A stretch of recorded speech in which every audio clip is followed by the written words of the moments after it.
ఆత్మ పరిశీలన చేసుకోవాలి. కులము మతము అరే రోజు నేను కూడా ఇప్పుడు పూజ చేసుకొని వచ్చాను. ఇంట్లో పూజ చేయండి, నేను బయటకు వెళ్ళను. కానీ దేవుడి పేరు మీద ఓట్లాడే సంస్కృతి కాంగ్రెస్ పార్టీకి లేదు.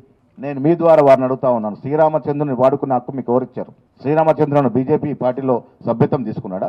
కొన్ని వేల ఏళ్ల కిందట శ్రీరామచంద్రుని మేమంతా గౌరవిస్తాం. శ్రీరామచంద్రుని, ఈశ్వరుణ్ణి, హనుమంతుణ్ణి, వెంకటేశ్వర స్వామిని, అమ్మవారిని, దుర్గామాతని పూజిస్తాం. ఎవరు సొత్తు కాదు.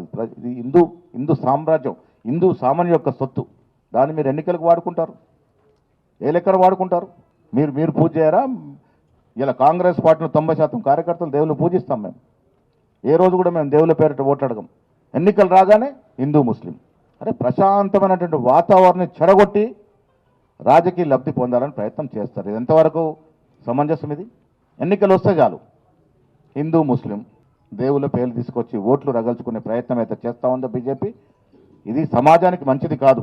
2014లో జై శ్రీరామని గెలిచినటువంటి మోడీ ఈ 12 ఏళ్లుగా ఈ దేశానికి మీరు ఏ దిశ చూపించినారు, ఏం నిర్వాహకం చేసినారు, ఎన్ని ఉద్యోగాలు ఇచ్చినారు, ఎంత అభివృద్ధి చేసినారు, అది చెప్పి ఓట్లాడగాలి ఇవ్వాలి.